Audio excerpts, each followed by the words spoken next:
Thank you, Will. Goedemiddag and good afternoon. Unfortunately, that's one of the few things I know how to say in Dutch that Greg and the GISsat team have been teaching me, so I apologize up front that the rest of my presentation will be in English. But first of all, happy 50th independence. Christian was telling me about that, so congratulations.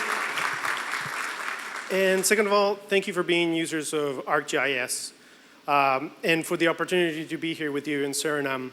For Esri, these types of events are incredibly or extremely important to us.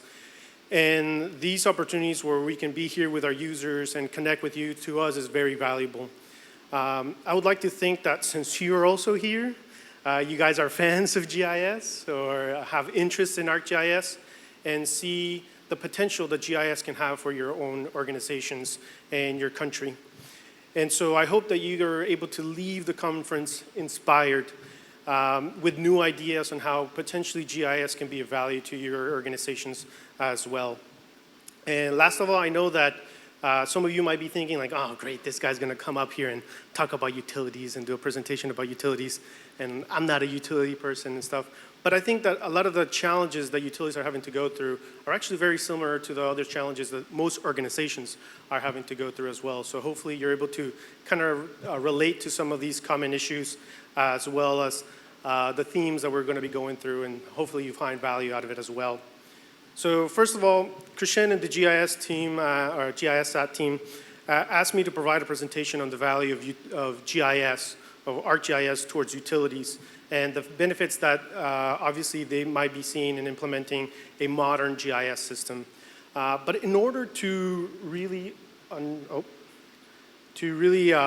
understand that, I would like to pose you a question actually and ask if you know the value of a utility. And the reason I ask that is because many people nowadays take for granted all the services that are provided by our utilities and what those services enable our societies and communities to do. Many people don't understand the immense work and the infrastructure that's required to run those utilities and those telecommunications as well. So the fact that you can be able to wake up and turn on your light just from a switch or even from your cellular and be able to turn on your light, be able to check the news, be able to see who liked your post on social media, on Instagram or Facebook. The fact that you can text your relative maybe in the Netherlands or in the US or somewhere else across the world, and almost instantaneously that person receives that message, which almost seems like magic, but it's not. It's actually a ton of work that's done by the organizations that exist around the world to be able to provide those fundamental services that we have in our society today. And so we see that utilities and telecommunications provide the services that connect and bind us all and enable globalization and the current global economy, because we are all rapidly becoming intertwined and intermingled. What happens in the American economies has a ripple effect throughout Europe, Asia, Africa, throughout the world, and vice versa. We are all interconnected and we are all impacting each other as well.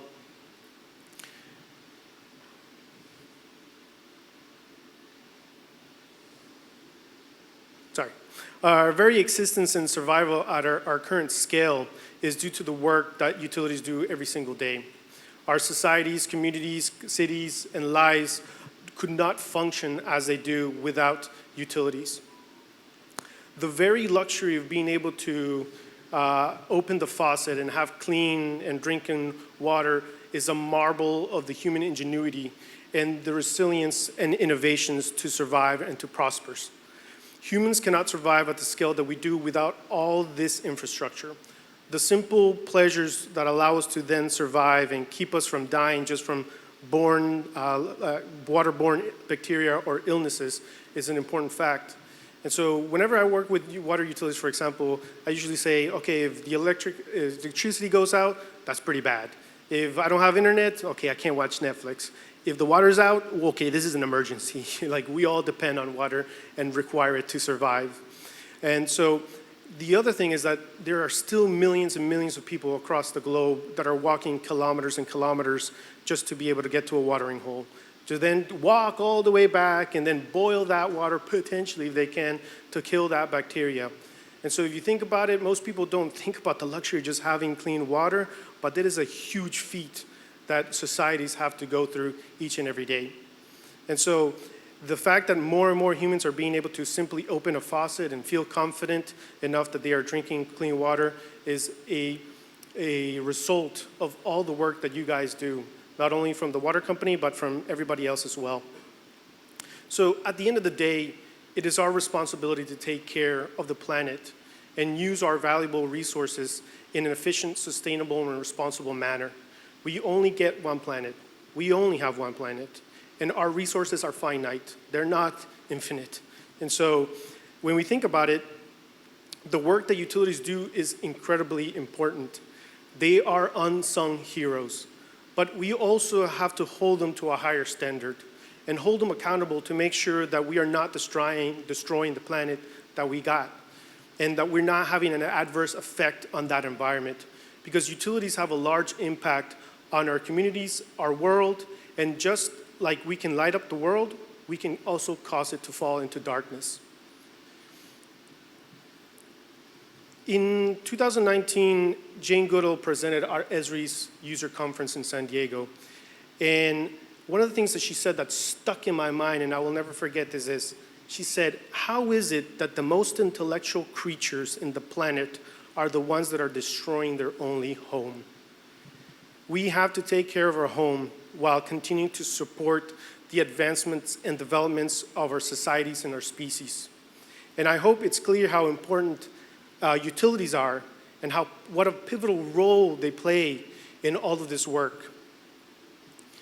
Because their work is not easy. It's huge. It's a huge undertaking with multiple challenges along the way, from aging infrastructure to the increased impacts of climate change and natural disasters that are making that even harder, to facing digital transformations and the challenges that come with being able to integrate different information and make it more interoperable so that they can collaborate more efficiently and share the right information, and to make sure that we're actually using right data, the right information, so that we're actually making informed decisions and being able to communicate that. Because at the end of the day, yes, we have a great system that has all this insight, but if we're not using it, if we're not sharing it, if we're not collaborating, what's the point of all that data? What's the point of all those systems? And so these aren't all the challenges that utilities face. This is just but a glimpse of the things that they have to go through and have to work through. Now, the interesting thing is that infrastructure is inherently geospatial. And that's actually why GIS is so valuable. We see that most utilities today, most of their data is geographic, or it's tied or associated to a geographical place. So we see that geography and location become the key to connect systems to integrate data from multiple sources, such as sensors, maybe in real time or near real time. It helps us plan, design, build, and maintain our infrastructure. It helps us visualize patterns and communicate information efficiently and in a universal manner that enables us to make better informed decisions. Those might seem like simple things or simple tasks, but to a utility, they are key. The simple task of being able to effectively and accurately communicate, collaborate, and understand our world is one of the greatest benefits GIS can bring to a utility and any organization. You can hand someone anywhere in the world a map, and it doesn't even matter if they speak the language that's on the map. Most likely they will be able to understand it, because it creates this common language like Steph was talking about at the beginning. And it starts to bring this kind of general understanding. The maps here illustrate the evolution of cartography from the earliest known maps. And some of these maps are over 4,000 years old. So if you think about it, over 4,000 years ago, people were still having that understanding with each other across maps. Now, Esri.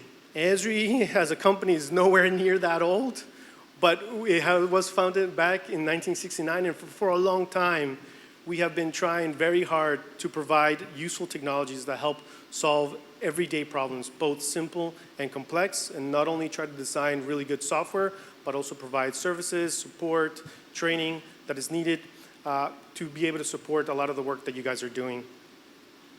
But we are also not new to utilities or supporting utilities. Some of the earliest users that we had at Esri were actually utilities. And so Esri has been doing a lot of work to try to keep supporting utilities.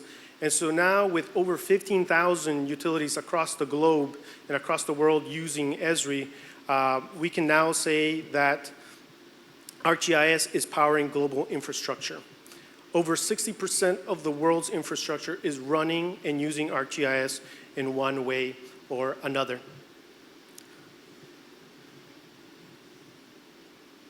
Okay. So with a global reach, we see a lot of common uses for ArcGIS and common benefits.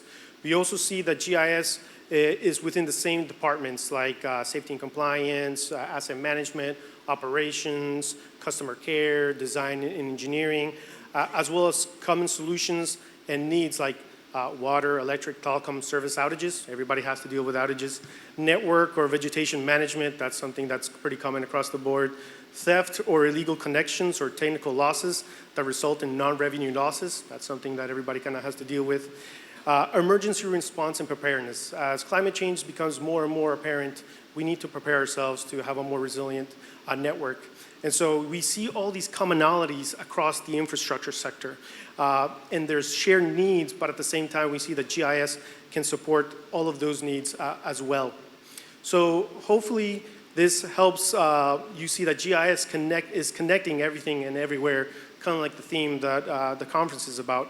From the various networks that exist today to the general infrastructure within our communities and with our cities. It helps us see and understand our natural, built, and social world in a more comprehensive and holistic manner that starts to generate a living twin. GIS also starts to eliminate silos between various technology stacks that exists within most utilities nowadays, like operational technology. It starts to be able to support and integrate ADMS, SCADA, EMS, OMS, OSS systems on the telecom side.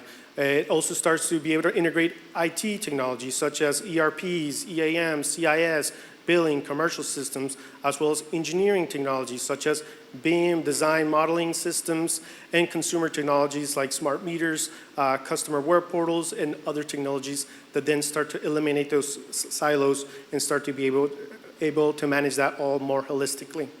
So GIS is quickly becoming the focal point that starts to tie all these systems together, and that starts to support all these systems as well. But the other thing that we also see is that it becomes a framework to support the complete life cycle of infrastructure. From planning, like I mentioned before, design, building, to operating, maintaining, and optimizing assets. We see that GIS is a pivotal tool along the entire process and life cycle, supporting all stages and various departments and groups, because one thing that I want to make sure that everybody understands here today is that GIS is for everyone. And I like to say that because I work with so many utilities where people are like, oh, those are the GIS guys. They're the guys that like print out my map. And it's just like, oh no, like GIS can be so much more than just the paper map that you're printing out. And so it really is designed for everyone, from GIS and IT professionals to knowledge workers, analysts, developers, the public, constituents, and even executives.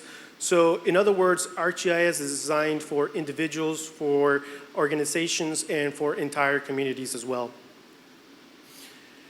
We see that ArcGIS is a key piece to support the various systems for utilities, not only from network information management, which is also a lot of things people think it's like, oh, it's the network.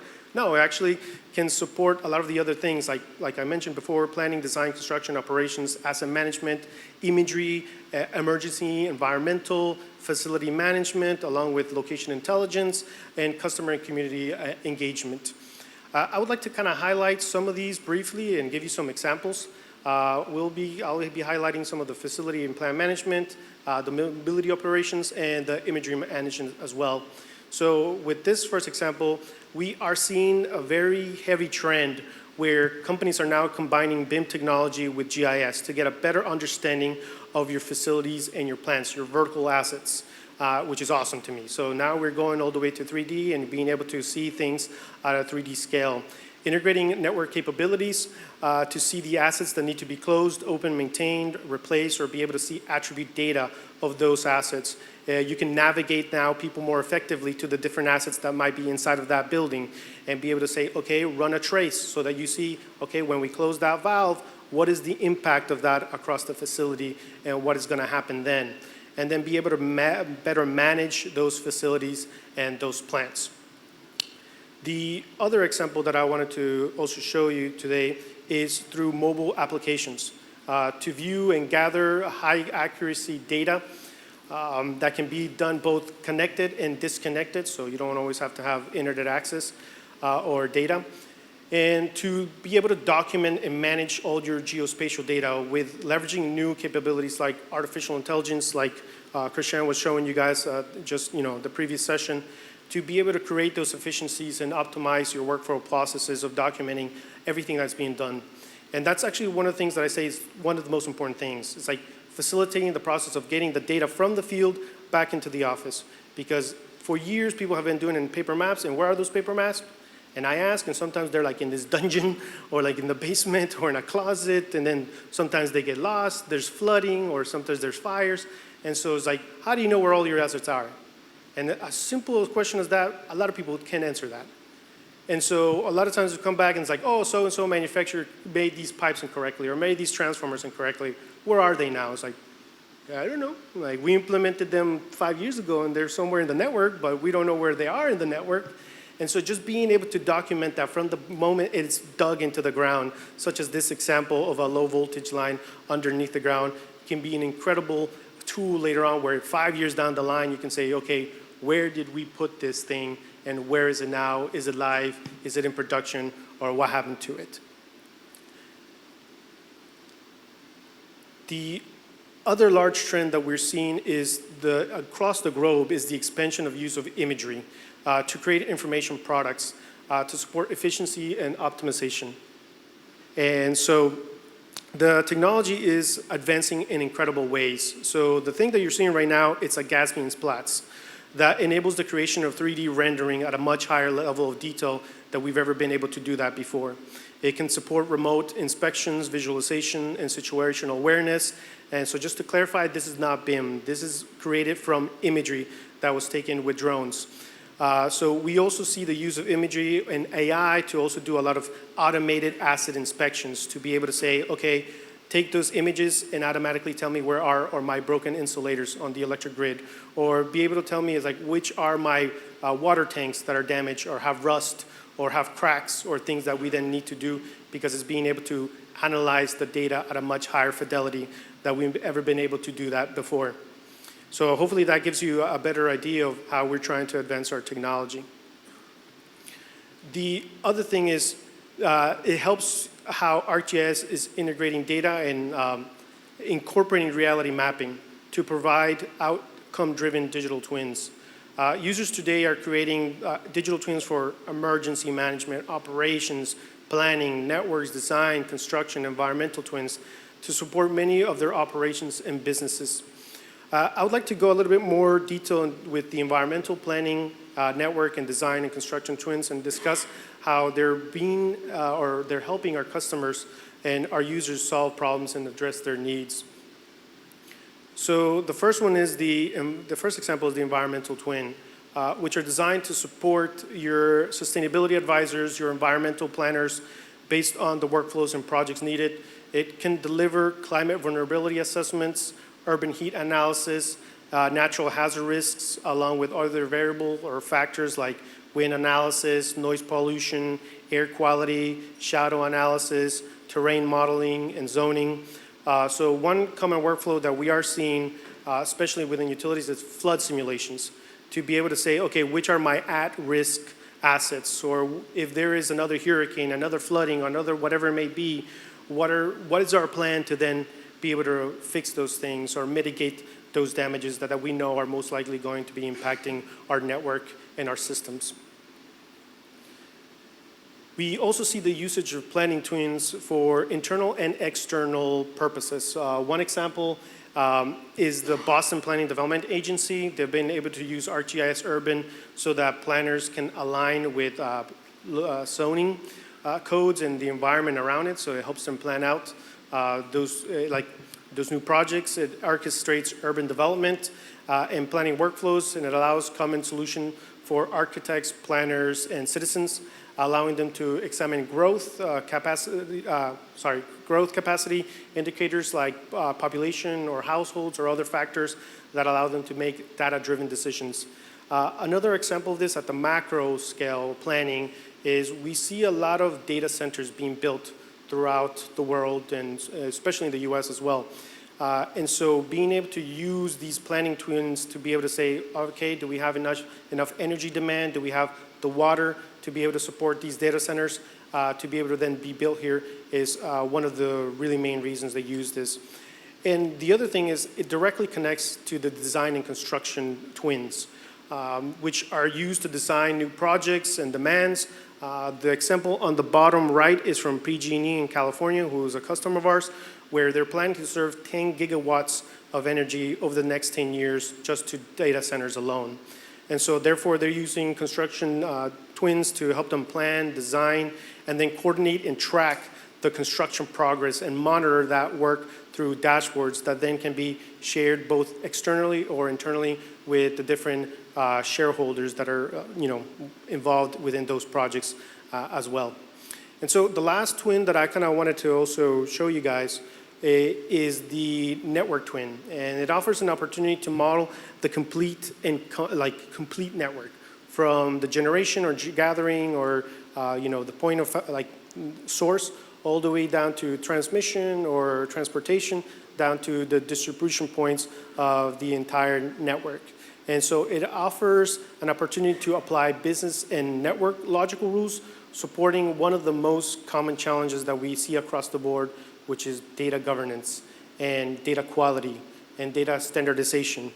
And so as well as integrating data with other enterprise systems. So the example at the bottom right, yeah, it is right, is from a project that was done by Esri Thailand, where they integrated ArcGIS, they integrated BIM, they integrated data sensors, camera feeds, communication systems, so that they can manage that entire substation remotely and in a complete manner. So, for example, I think we'll go to in a second, but you can even see or connect to the cameras and see who's going in and out of that substation, what are the things that need to be done. It's like, do they have permission? Do we need to communicate with them as well? So be able to have that kind of digital twin not only at the network side, but the substation side as well. And so even though there are various digital twins, we can also see that there are also different levels of maturity among the digital twins that exist today. And I'm not going to go too deep into that because I know that Luke is planning to go into the whole digital twin. But I did want to touch on the comprehensive and predictive that we're seeing and show you two examples, which I think are some of the best examples that we have and are pretty cool. So I did want to share that. So sorry, Luke. I apologize about that. So the first one is the city of Boston. They have a living digital twin where aerial photography is integrated with GIS data and BIM models that are resting inside of a 3D picture.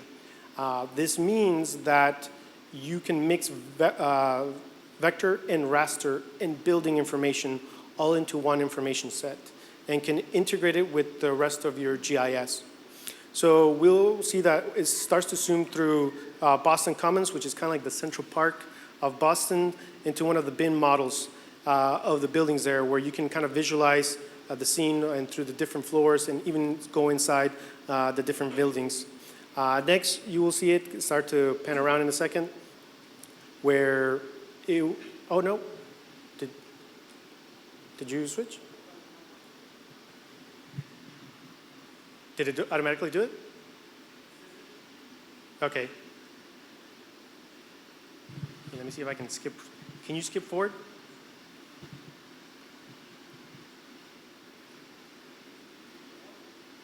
Yeah, to where it was with the building. Maybe a little bit back. Further back. Sorry, further back. right there. So the other thing that it's going to show you is that now they can visualize underground the water pipes from that utility, as well as start to see the different zoning that's attached to those different projects. Another example that's going to show you is that we can start to now model the different zoning at different scales of the building at a vertical level, not only just in 2 dimensions, and be able to see, obviously, the interior of that information. Also attaching it or connecting it to the transportation system. So now you can see where the bus routes are. You can also see if there are crimes, like is there an assault or things like that. So the city of Boston is managing all transportation, utilities, crime, emergency response, all through this kind of digital twin as well. All right, the second example I had, which I think is a really cool one, is of Port Coast in Vietnam, where they've done an amazing job. They've created a comprehensive digital twin that shows terrain, physical structures, and operational assets in remarkable precision. This technology allows stakeholders to visualize construction plans, simulate operation scenarios, identify potential challenges, enable iterations and troubleshooting before making any kind of investments, including intuitive interfaces with stakeholders or interfaces to kind of monitor vessel movement in real time throughout any location, along with providing historical, visual, and vessel movement, or simulate future scenarios with equal precision and detail. Now, it was really cool because right after this project was done, a couple of months later, there was one of the boats that crashed into the port. And so the nice thing is that since they had created a 3D rendering of the entire port, they were able to go in, scan the environment afterwards, and compare it to the before and after, and be able to identify exactly what was damaged, what were the pillars that needed to be replaced, what were the things that need to be fixed. So it's just an example of how digital twins can have a huge impact within that management and simulation of it. And so we are not stopping there. We are continuing to invest in all of our core technologies. To give you a better idea, Esri invests about 30% of our annual revenue into research and development to continue to develop technology, which is way more than most other technology companies out in the market. Because we are really trying to build the best capabilities possible to make the most extensive use of your geospatial infrastructure, so that we can continue to advance your possibilities. We can see that we are heading in the right direction, and we really feel that way and think that way, because at the end of the day, you guys are our stakeholders. We are a private company, so it's not like we have shareholders, and so at the end of the day, you guys are the most important things to us, and we really do want you guys to be successful as well. So now I know that I've shown some cutting-edge things that some of our customers and users are doing. But I wanted to iterate that these are functionalities and capabilities that grow with your needs. It's your journey, kind of like Steph was talking about, and we also try to provide solutions that are based on what fits you the best, what fits your organization the best. We have customers throughout the world in different phases of their maturity within their GIS and their development. So at the end of the day, we really ask that, or I really ask that you work with GISsat and us to find the right fit. And like Steph said at the beginning, we really hope that you enjoy your journey and your journey with ArcGIS as well. So I'll end it there and say, danke well. Thank you very much.